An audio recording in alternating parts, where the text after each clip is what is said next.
ओम नमः शिवाय, जय माता दी, राधे राधे सभी को। स्वागत है आपका मेरे इस नए वीडियो में। मैं हूं आपके साथ स्मिता तिवारी। विनायक चतुर्थी या गणेश चतुर्थी हिंदू धर्म का एक प्रमुख पर्व है जो भगवान गणेश को समर्पित है और गणेश जी को विघ्नहर्ता और बुद्धि के देवता माना जाता है। इस दिन गणेश जी की मूर्ति स्थापित की जाती है और उनकी पूजा की जाती है। गणेश जी को सभी विघ्नों को दूर करने वाला माना जाता है। हिंदू धर्म में भगवान गणेश को प्रथम देवता माना जाता है। कोई भी शुभ अथवा मांगलिक कार्य करने से पहले भगवान गणेश की पूजा आराधना की जाती है।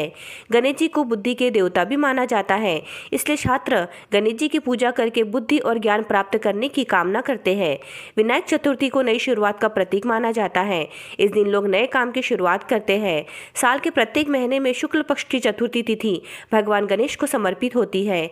इस दिन भगवान गणेश की विधि विधान पूर्वक पूजा आराधना की जाती है और उनके निमित्त व्रत भी रखा जाता है। चतुर्थी तिथि के दिन व्रत करने से सुख और सौभाग्य में भी वृद्धि होती है। इसके अलावा करियर के साथ कारोबार में सफलता प्राप्त होती है। वैदिक पंचांग के अनुसार चैत्र माह के शुक्ल पक्ष की चतुर्थी तिथि को विनायक चतुर्थी का व्रत रखा जाएगा।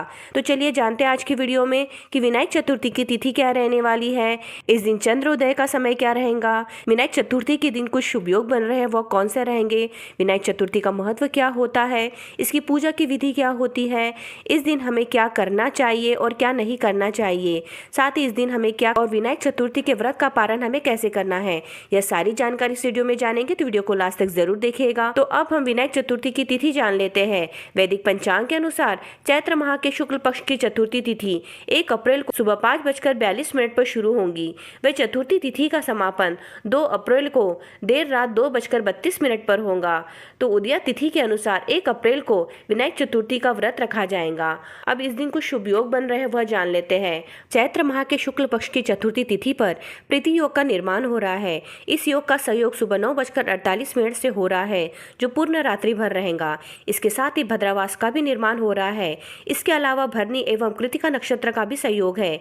इन योग में भगवान गणेश की पूजा करने से जीवन में व्याप्त सभी प्रकार के दुख एवं संकट अवश्य दूर हो जाएंगे। अब हम चंद्र उदय और चंद्रास्त का समय जान लेते हैं। 1 अप्रैल को चंद्र उदय सुबह 7:54 पर होगा और चंद्रास्त रात 10:14 पर होगा। अब हम विनायक चतुर्थी का महत्व जान लेते हैं। विनायक चतुर्थी के दिन भगवान गणेश की पूजा की जाती है। गणेश जी को विघ्नहर्ता और बुद्धि के देवता माना जाता है। इस पर्व को भारत के विभिन्न हिस्सों में बड़े धूमधाम से मनाया जाता है। भगवान गणेश को सभी विघ्नों को दूर करने वाले देवता माना जाता है, इसलिए किसी भी शुभ काम की शुरुआत करने से पहले गणेश जी की पूजा की जाती है। गणेश जी को बुद्धि के देवता भी माना जाता है, इसलिए छात्र गणेश जी की पूजा करके बुद्धि और ज्ञान प्राप्त करने की कामना करते हैं। विनायक चतुर्थी को नई शुरुआत का प्रतीक माना जाता है। इस दिन नए काम शुरू करना शुभ माना जाता है। तो इस तरीके से विनायक चतुर्थी का महत्व रहेगा। अब हम विनायक चतुर्थी की पूजा की विधि जान लेते हैं। विनायक चतुर्थी के दिन सुबह ब्रह्मा मुहूर्त में स्नान करके साफ कपड़े पहने, घर में किसी भी साफ जगह पर चौकी रखकर भगवान गणेश की मूर्ति स्थापित करे।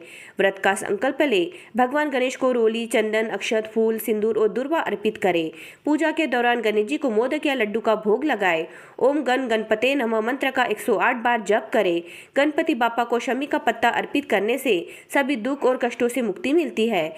धन से जुड़ी दिक्कतों से छुटकारा पाने के लिए विनायक चतुर्थी के दिन गणेश जी के समक्ष चौमुखी दीपक जलाए। तो इस तरीके से आप विनायक चतुर्थी की पूजा की विधि करें। अब विनायक चतुर्थी के दिन हमें क्या करना चाहिए यह जान लेते हैं। विनायक चतुर्थी के दिन अपने घर में गणेश जी की मूर्ति स्थापित करें और उन्हें शुद्ध जल से स्नान कराए। गणेश जी को चंदन, रोली, कुमकुम और फूलों से श्रृंगार करे। गणेश जी को मोदक, दूध, फल और अन्य मिठाइयाँ चढ़ाए। गणेश जी के विभिन्न मंत्रों का जाप करे और गणेश जी की आरती करे। पूजा के समय सभी विधि विधानों का पालन करें। यदि आप व्रत करना चाहते हैं तो सात्विक भोजन करें। गणेश स्तोत्र का पाठ करने से मन शांत होता है और ध्यान करने से पुण्य मिलता है। तो यही वो सारे काम है जो हमें विनायक चतुर्थी के दिन करने हैं। अब विनायक चतुर्थी के दिन हमें क्या नहीं करना है यह जान लेते हैं। इस दिन मांस, मदिरा, मछली और अंडे का सेवन न करें। इस दिन सत्य बोलना बहुत जरूरी है। इस दिन किसी का अपमान नहीं करना चाहिए। इस दिन मन को शांत रखें और क्रोध न करें। इस दिन सकारात्मक विचारों को बढ़ावा दे। गणेश जी की मूर्ति को हमेशा सम्मान के साथ रखें। तो यही वो सारे काम है जो हमें विनायक चतुर्थी के दिन करने हैं। अब विनायक चतुर्थी के व्रत में क्या खाना चाहिए यह जान लेते हैं। आप सभी प्रकार के फल खा सकते हैं, जैसे कि केला, सेब, अंगूर, संतरा, आम आदि। आप उबली हुई या भाप में पकाई हुई सब्जियां खा सकते हैं। आप दूध और दही का सेवन कर सकते हैं। आप बादाम, काजू, किशमिश जैसे सूखे मेवे खा सकते हैं। आप कुट्टू के आटे से बनी चीजें जैसे कि पूरी, ढोकला आदि खा सकते हैं। आप सेवई को दूध या शहद के साथ मिलाकर खा सकते हैं। आप विभिन्न प्रकार के फलाहार जैसे कि फल, सलाद, फल की चटनी आदि बनाकर खा सकते हैं। मखाने को भुनाकर या दूध में मिलाकर खा सकते हैं। तो यही वो सारी चीजें हैं जो हम विनायक चतुर्थी के दिन खा सकते हैं। अब विनायक चतुर्थी के व्रत में क्या नहीं खाना चाहिए यह जान लेते हैं।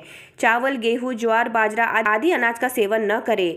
दालों का सेवन न करें। मांस, मछली और अंडे का सेवन बिल्कुल न करें। लहसुन और प्याज का सेवन न करें। तेल और घिनी चीज़ों का सेवन न करें। कुछ लोग व्रत के दौरान नमक का सेवन भी नहीं करते हैं। तो यही वो सारी चीज़ें हैं जो हमें विनायक चतुर्थी के व्रत में नहीं खाना चाहिए। अब विनायक चतुर्थी के व्रत का पारण हमें कैसे करना है यह जान लेते हैं।